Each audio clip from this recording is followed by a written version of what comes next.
It's going to be a big weekend. And why is it big? Because it is the traditional curtain raiser. It happens, of course, the EPL starts next week.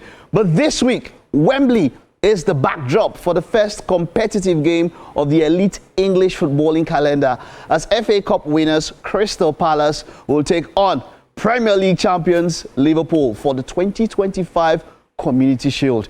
Now, Palace will make their maiden appearance in the Community Shield courtesy of claiming their first ever trophy back in May. Now, history is firmly against them. That's talking about Crystal Palace, Liverpool, by the way. But, in their quest to add more silverware, given that none of their last 4 Community Shields debutants managed to win it.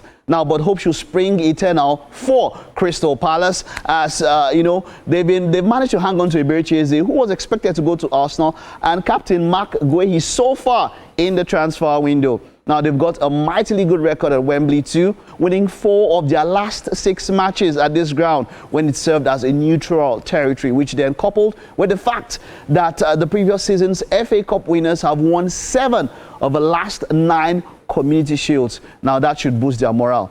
Now, of course, let's move to Liverpool, who, of course, are all too familiar with this setting, competing in their 25th Community Shield and, of course, hunting down a 17th title. Now, they are overwhelming favorites to do so after the transfer window, which they've had, notably securing the services of Florian Wirtz, Jeremy Frimpong, Hugo Ekitike, and, of course, Milos Kekes. Now, these fresh faces will be keen to bring some early season silverware for the Reds, who did lose at this ground in last season's EFL Cup final, but have never, now that's talking about Liverpool, have never lost twice at Wembley in the same calendar year before.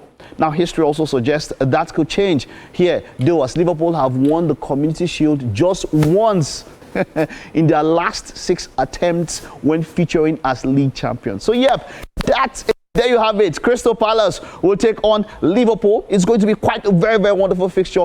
I will take a look at the lineups, the expected lineups, but just before that, let's take a look at the last time Crystal Palace met up with Liverpool. It was a 1-1 draw, quite an interesting match, getting set for this weekend on Sunday, 3 p.m. Edgar, of course, is with me on this one. Now, recent history has been a one-way traffic in favor of Liverpool, who have won 12 of the last 16 competitive meetings. They've drawn 3 and lost 1, but the Eagles have the edge in cup games since they've just lost 2 of the last 6 head-to-heads in competitions. They've won 3 and drawn 1. Now, Edgar is here with me without smile. Edgar, what are your thoughts? Crystal Palace will be up against Liverpool. What are your expectations for this match? It's a traditional curtain raiser. It's what sets the tone for the rest of the season. Who do you think is going to take this one? I see Liverpool winning this one 2-0. I feel like Liverpool are just right there. They've included great players this transfer window. And I am sure that you will see the brilliance of Liverpool and also the coach as well. There is no way Crystal Palace is going to win Liverpool at all. In this one, it is straight for Liverpool. Okay, so it's all Liverpool all the way, right? Okay, now while we're getting to that, let's take a look at the expected lineups here. Now I'm going to take a look at their last fixture. Liverpool were up against Athletic Bilbao. They played 2 games against Athletic Bilbao, one in the afternoon, one in the evening. So their second teams played and then their first teams played. So let's take a look at what we expect Liverpool will line up with. Like I said, I'll just be using pointers from the last match against Athletic Bilbao. Of course, here we have Hugo Ekitike, who was the star man of the match, gave an assist in that particular match, 7.8. But let's forget the stats here or the ratings and look at the team.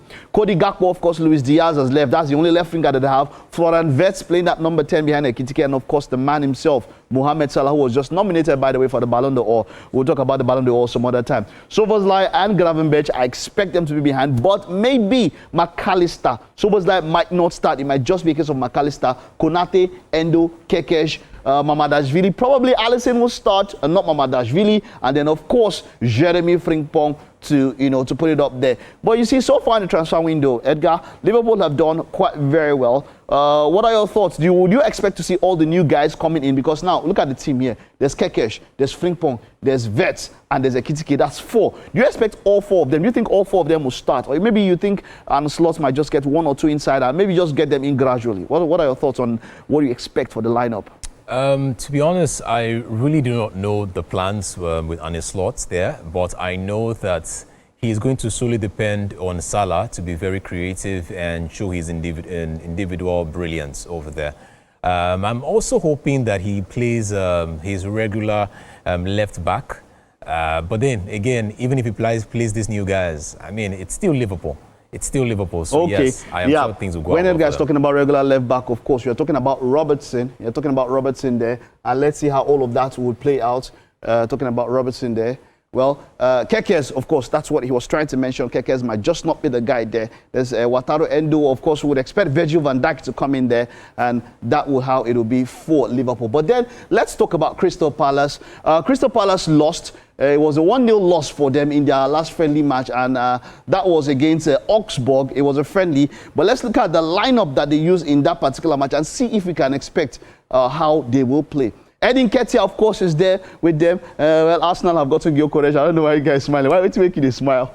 All right. But Edward is there, Vinny, Rodney, Nathaniel Klein, Hughes, Cardins, Jemi De Lema, and Brown. Maguire wasn't here. I don't know. But the issue, of course, you know that Liverpool are interested in signing Maguire.